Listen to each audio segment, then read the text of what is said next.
Welcome to the Love Yourself Healthy podcast. I am Melanie Lillis. I'm an eating psychology coach, nutritional therapist, and I have my Bachelor of Physical and Health Education. Throughout this podcast, we are going to be diving into the realm of eating psychology, body image, self-love, and creating a healthy and happy mind. I cannot wait to share my knowledge with you in hope that it's going to positively influence your life.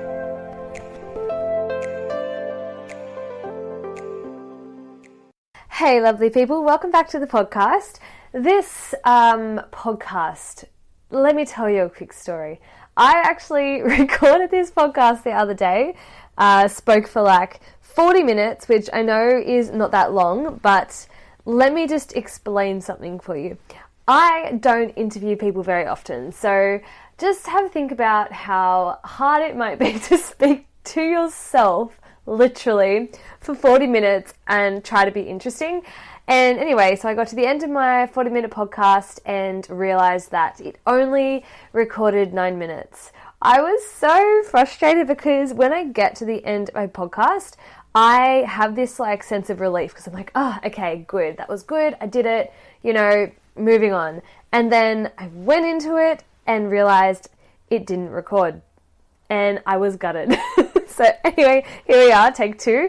Let's see if we can get to the whole end of this thing. I'm going to be checking my recording thing like the whole time, and I'm going to be stressing out. So first of all, I want to ask you, how are you? I know I can't get an actual response, but I just want to see how you are. Have you checked in with yourself today?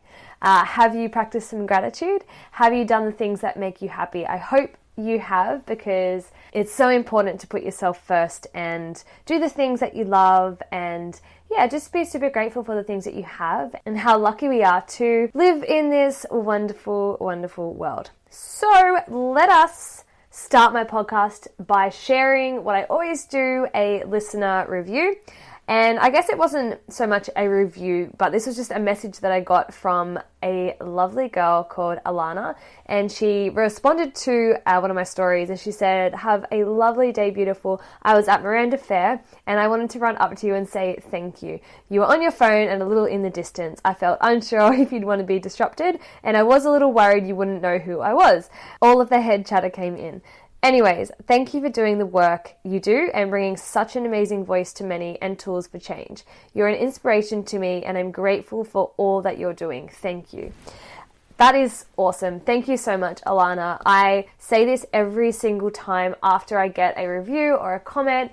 I can't even express the gratitude that I get from it and how happy it makes me. Like, I know people say that, but it genuinely brings me joy. I've said this before, but I don't do this as my full-time job, but this is my absolute passion project. And it is my goal to have this as my full-time job one day. And I can't wait for that day to come and for me to be able to go back through this podcast and be like, okay, these people are what made me keep going. And these people are what helped me achieve where I'm at today. So fingers crossed, watch this space. So if you haven't left me a review before, I would be so grateful if you could pause my podcast, do a screenshot, share it in your Instagram story and tag me. It's at BearXBrave. And just connect with me. I love connecting with people who are listening to my podcast. There are thousands of you each episode. And I would just, as I said, I love knowing that I am actually helping others out there. And it just keeps me going, keeps me inspired, and keeps me motivated. So today's topic is going to be all about self-love and my self-love routine in particular. A little bit more about my story as well. So if you follow me on Instagram, you would have known that I put a question poll up on my Instagram story asking you guys what you wanted to hear from me in my podcast, and quite a few of them came back asking me to share what I specifically do, like what are my non-negotiables, what self-love practices did I use throughout my eating disorder recovery, and all of that. First of all, I want to touch on self-love and why it's so important to me. I suffered from a really severe eating disorder, and if it wasn't for specific self-love practices that I implemented into my life, I genuinely do not think I would have recovered to the extent that I did today. I was a severe bulimic. I was a binge eater. I would try to starve myself. And it got to a point where I was losing the skin on the back of my head. Like this, I would bleed on the back of my head. I was losing my hair. I had adrenal fatigue. I was pretty much unable to get out of bed some days. I was also in an elite Australian sport aerobics team at the same time that I was going through my severe eating disorder, and I had glandular fever. Anyway, I was really quite sick, and there was a point in that whole kind of eating disorder time that I genuinely didn't know if I was going to be able to pull myself out of it, but I also didn't think I was that bad. So the only reason why now I'm like, oh yeah, it was severe, is because I'm looking back on it and I think about what I did, and I think about how many times I threw up and how toxic my mindset was. And I know that that's not normal, and that was a pretty severe thing to kind of go through. So yeah, I am so passionate about sharing this with people because of how it helped me heal. And that's why I do what I do today. It's not because I think I know everything. It's because I know the exact things that helped me. So I'm not saying that everything that I did is going to help you, but I know 100% what helped me. And if you're going through anything that I went through, then these will probably be, or hopefully be, quite healing for you. So before I jump into what self-love practices I used back then and what I use now, I wanted to kind of, I guess, jump into my backstory a little bit more, because it wasn't just an eating disorder I went through. It was some other things that I went through. And I think maybe if I share my story a little bit more in depth, then you can kind of relate or understand, or see if anything that I went through is similar to what you went through. When I was 15, I dated a guy who was extremely abusive, and I've touched on this briefly in another podcast, and I'm not going to go into too much detail with it now, but just so you know, he was quite abusive, verbally, physically, emotionally, all of the above. I was with him for under a year, I think, but I was 15 years old, so that for me was massive. He shot down my confidence, my self-worth, my value, to the point where I didn't really value myself as much. I wasn't depressed, I don't think. I was never really suicidal, nothing like that, but he just made me feel like I wasn't good enough. Obviously the physical abuse was very mentally traumatizing, and I remember specifically a time when we were out at a party and there were these guys there who knew my boyfriend at the time, and they looked at me and they looked at him and they said, "Is this your girlfriend?" And he was like, "Yeah." And they were like, "Oh, mate, you can do so much better than her." And he looked at me and he looked at them and he just started laughing along with them, and they just walked away. And out of everything I went through in this relationship and everything that I've gone through in my past, that stuck with me every day till now, pretty much. Like, I think about it, I don't think about it often, but I just remember the moment so clearly. I had this like gut-wrenching feeling in my stomach. I felt like shit, and beforehand I actually felt really good. I think my hair looked nice, I had liked my outfit, and from that day I didn't see myself as pretty. I didn't see myself as ugly, but I thought I was like, oh, I was average. And before this moment, I thought that I was actually above average, and I had a lot of confidence in terms of my looks. Yeah, so it's interesting because I guess fast forwarding a few years, I then was selected into the Australian sport aerobics team, and in this team you have to compete in a leotard. Because I was competing at world championships, we had to look fit, and there was a lot of emphasis placed around how we looked and what weight we were, and we had competition weights and all of this kind of stuff. And it was also around the time that I started to go clubbing, and there were these 3 girls in particular who I remember clearly, who I would always see when we went out, and they were stick thin and they got all of the attention. And Instagram wasn't around at this time. Like, I'm showing my age now. I know I'm not old, I'm 29, but when I started going clubbing, there was no Instagram. And I just remember there being such a huge trend around being skinny. And I mentioned there was no Instagram because that wasn't my main source of, I guess, comparison. It was real life comparison. So there was no editing. There was no Photoshop. It was an actual real life comparison. I wasn't comparing myself to someone who was fake. And I guess everything that had happened in my life up until here, the abusive relationship, the comment that I got from that group of guys, being in the Australian aerobics team where I had to look a certain way, seeing the amount of attention that these girls were getting for being so skinny, it played a massive, massive, massive part in my mental health. And what started off as just wanting to lose a little bit of weight by restricting my food then turned into binge eating. And binge eating was caused because I was so macronutrient deficient that my body was craving food, and I physically could not control the amount of food that I would inhale in certain sessions, I call them. So I would throw the food up. And I would throw food up whether it was a lot of food or it wasn't a lot of food. I didn't really care. I didn't want it in my body unless it was like at the lowest percentage of calories. Again, it started off as something that I didn't think was that big of a deal, and I actually kind of enjoyed it because I felt a huge sense of control.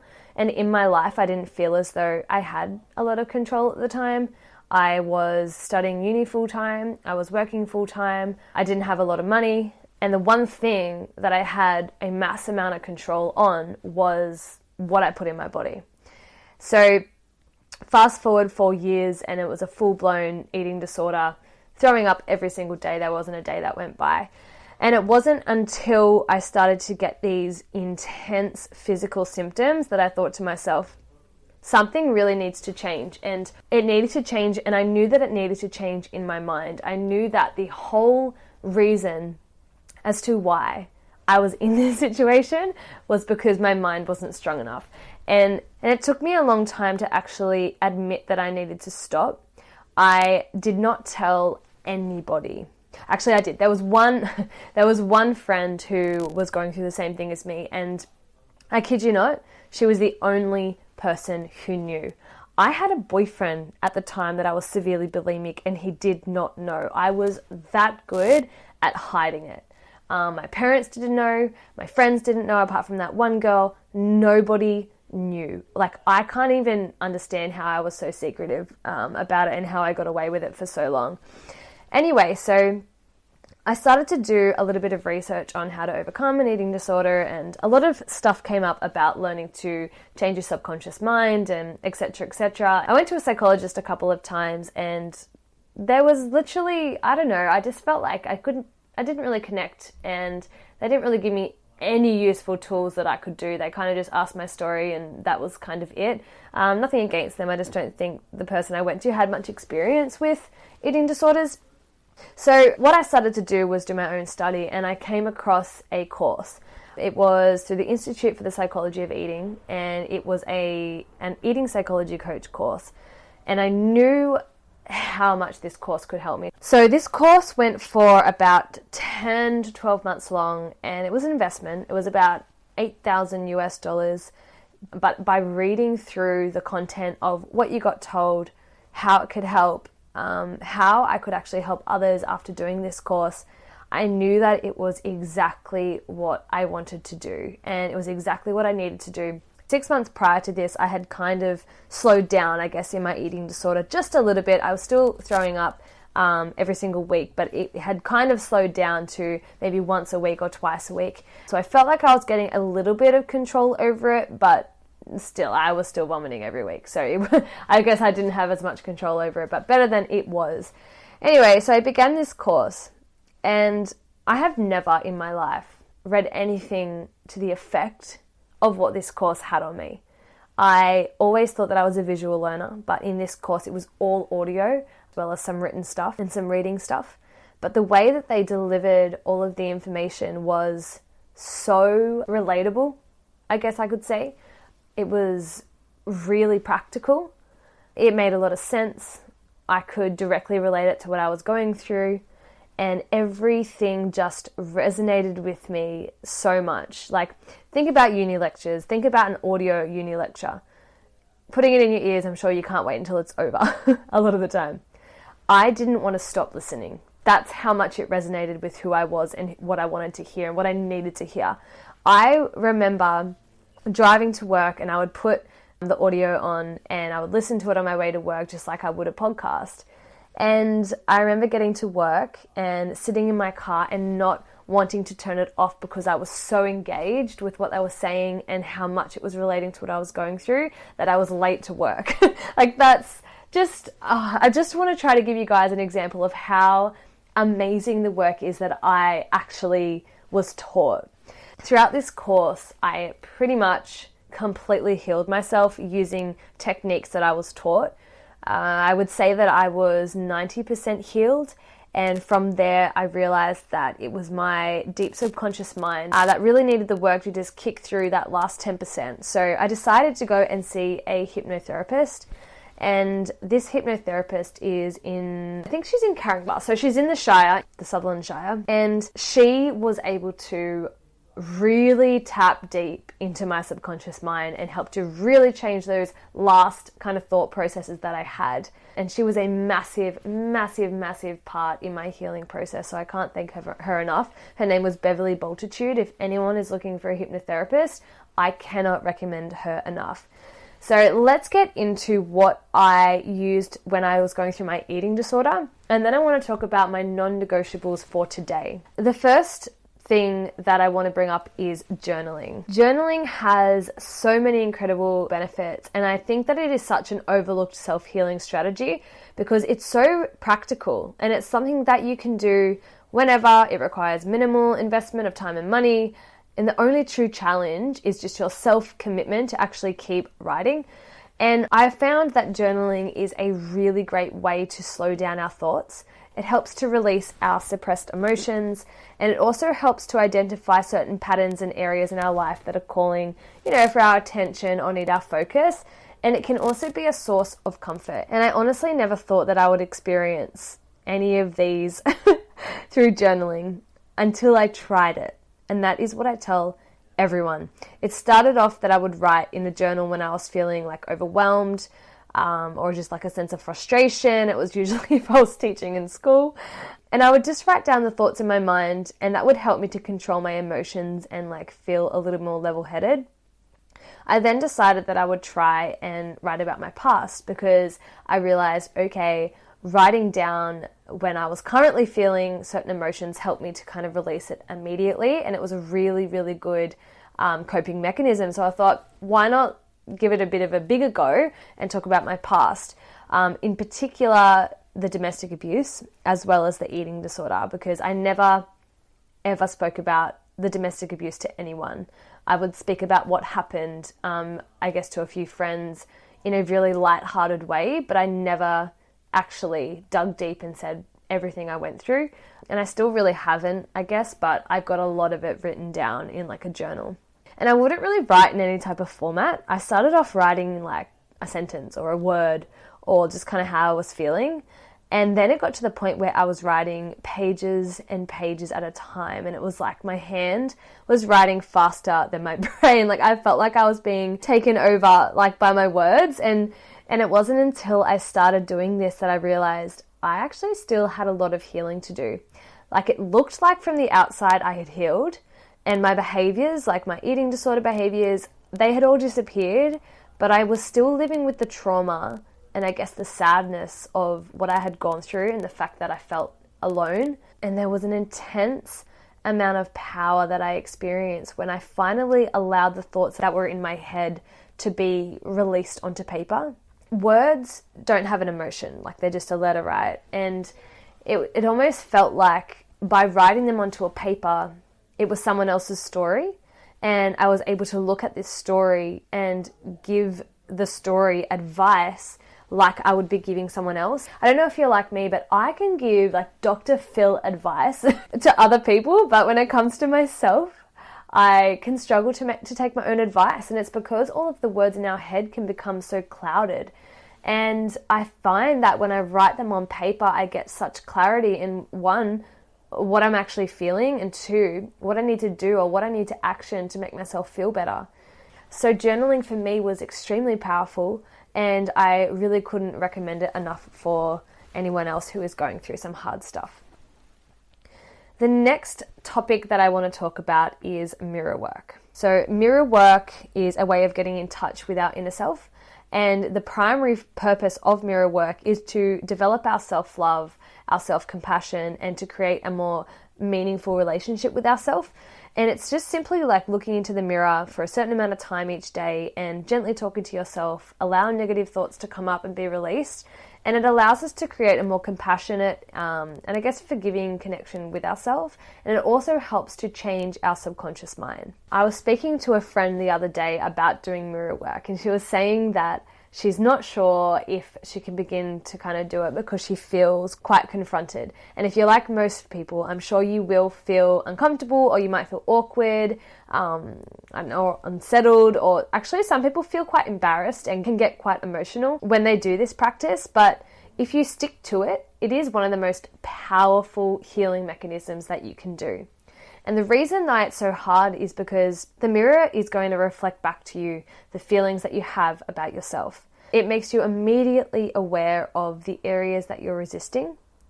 And it also shows you where you're open and flowing. It shows you what thoughts you will need to change if you want to have a joyous and a healthy relationship with yourself. In front of the mirror, you can't hide. It is your true self, and it gives us a glimpse into the relationship that we have with ourselves. And I think that was the biggest thing that I struggled with when doing my self-healing journey. But as I said, I can't recommend it enough.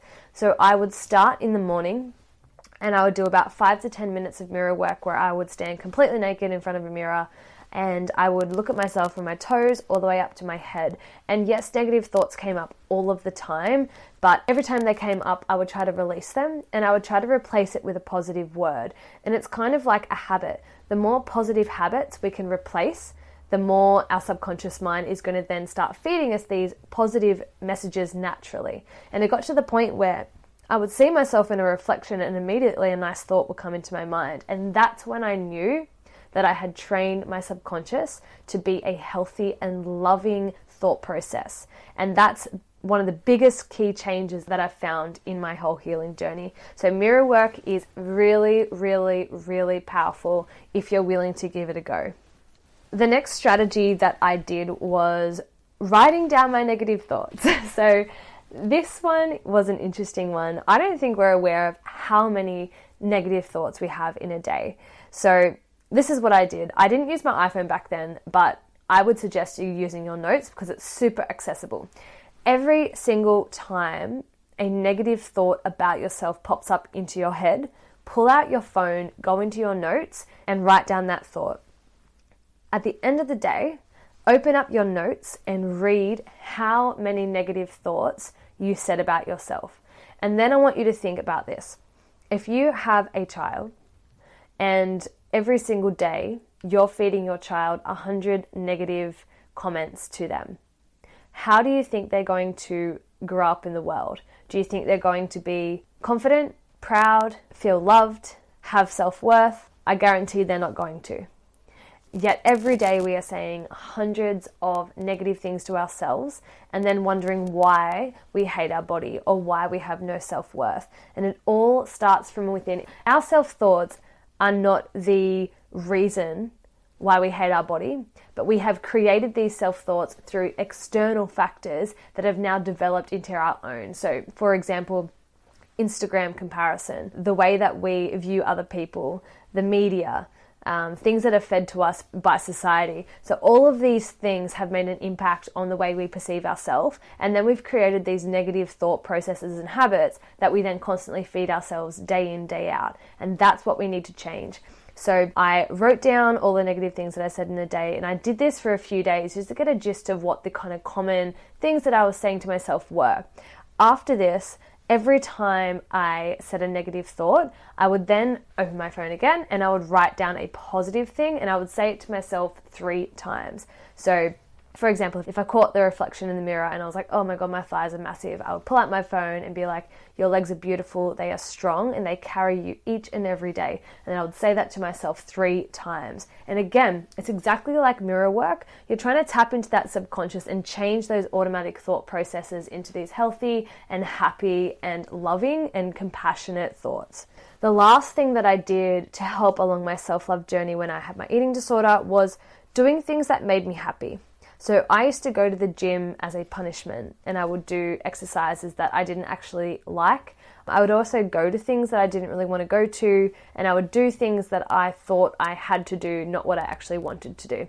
And when I started changing up my decision making to do things that I only wanted to do and things that made me happy and were in alignment with, I guess, who I wanted to be and what I wanted to achieve, I saw massive differences. When I went to the gym, I would start doing different kind of exercises. Like if I didn't want to run that day, I wouldn't run that day. I would maybe go do some handstands, or I would do a gymnastics class. I would go swimming. But I started to do things that just kind of felt good to me, and they felt natural for me, I guess, as well.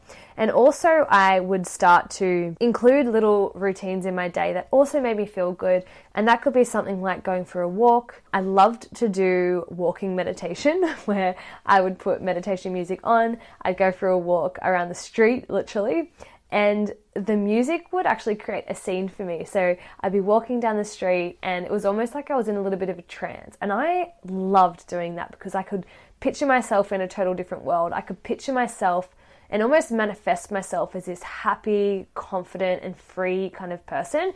And it boosted my mood and it helped me have a much clearer mindset of what I wanted to achieve. So they are the 4 main self-love things that I did when I was going through my eating disorder recovery. So I'll just repeat those. I did journaling, mirror work, writing down my thoughts, and doing the things that genuinely made me happy. So I want to fast forward to today and talk about my non-negotiable self-love activities or routines that I'll do, that I make sure that I do either every single day or every single week. The first one, I literally do every single day. Doesn't matter where I am, doesn't matter what I'm doing, and that is checking in with myself. So all this means is taking 5 to 10 minutes out of your day, sitting down, slowing down your breathing, which helps to slow down your thoughts, and it helps to really kind of embody and check in with yourself, and asking myself the questions: how am I feeling? How are my emotions? How are my energy levels? What's calling for my attention? And by doing that, I'm able to make sure that I am not neglecting any area of my life or my body that is calling for my attention. And it's also a really nice way to be a reminder of how far I've come and how important it is for me to continue along this self-love journey.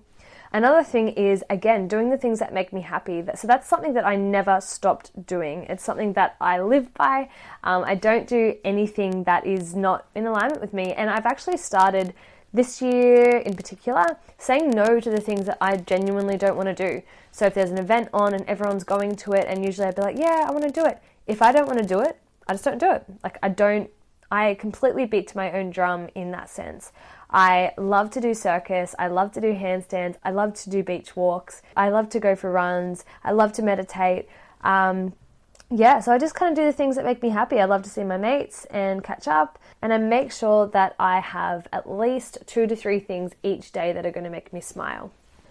Another non-negotiable is catching my negative thoughts. So throughout the day, any negative thought I have, I make sure that I stop it and I say one positive thing. So that's another kind of habit that I've taken along with me from my eating disorder recovery. So instead of writing down my thoughts now, I can just say them in my mind. As soon as something negative comes up, I change it. I literally switch it. And I am not even lying. I genuinely do this every single time. Like, I know that sometimes it can be like, it must be a little bit draining to always have to stop and think, like it must, use so much brain power, but it really doesn't. As soon as a negative thing comes into my mind, I immediately have this nasty kind of feeling and I just release it. I'm like, no, get rid of it and say something positive to myself.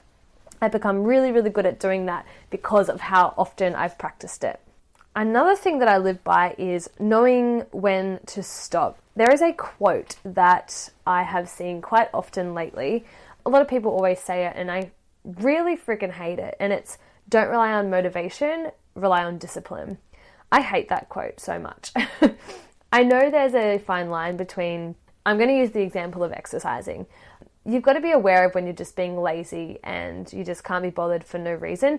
But you need to understand that you can't lose connection with yourself. Our body is constantly sending us signals, and it's sending us signals for a reason. So if you have a day where you are feeling unmotivated, uninspired, but you're also feeling super tired, lethargic, maybe you're a little bit emotional, a little bit erratic with your thoughts, that's kind of a signal that you need to just chill out. You need to kind of find the balance between your yin to your yang. Make sure that you are balancing out what your body is asking for. If you're feeling burnt out, then you need to rest. If you're feeling energized, then maybe you need to use that energy in a useful and resourceful way. But I hate that saying because it's not about discipline. If you just rely on discipline, then you're going to push yourself too far, and you're then going to lose the connection between of what actually is best for you rather than what you think is best for you. And lastly, what I want to talk about is gratitude. This is something that I talk about a lot on my story. I feel like we can get so caught up in our immediate world that we forget to take a step back and realize that we are so lucky to have the education that we do, the opportunities that we do, the beautiful world that we live in, fresh, clean water to drink from, amazing fresh food to eat from, and all of the opportunities that just have shaped us to be where we are today. I know that for me, I have been given so many amazing opportunities in my life, and I'm so grateful that I can share them with other people in terms of now educating, having a podcast, being able to have internet to share and connect with people all over the world. And so many of us, including myself, can forget about all of these things and become a little bit selfish and use our energy in a way that's really not useful or valuable. So practicing gratitude each day is a really, really important topic that I think we all kind of talk about, but we overlook actually doing it in our own immediate life. And that's something that I try to do every single day. I'm getting better at it. There are days that I just let my, first world problems get the best of me, as we all do, and of course they are problems in our immediate world, but it's always nice to take that step back and realize that we are so lucky, and we need to start seeing everything that we do as an opportunity to grow and as an opportunity to see it in a positive light. So that is kind of all my self-love routines and practices that I've done in my past and that I do now. So hopefully you can try some of those, and I hope that was a little bit interesting to you. I feel like I rambled for quite a long time then. So before we finish up, I wanted to quickly talk about the workshop that I'm doing with my friend Julie on the 25th of May, Saturday, at the Collaborative in Maroubra. It's from 1 to 4 p.m. The early bird tickets are still on sale. So they're $33.33.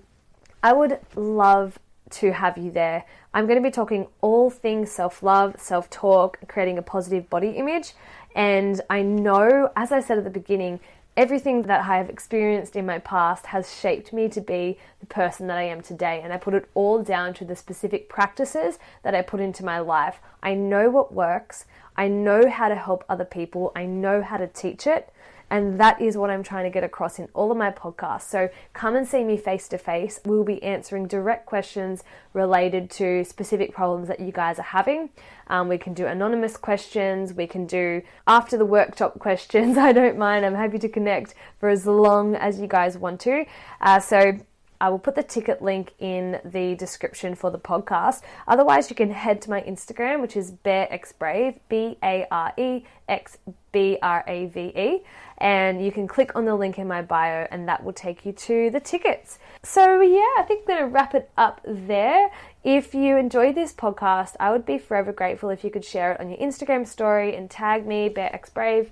I would love to see how many of you are enjoying all of the information. If there's anything, or if you have any questions at all, please just contact me at lyh_podcast@outlook.com, or you can send me a message via Instagram. And if you have any topics that you would like for me to cover in the potty, just let me know.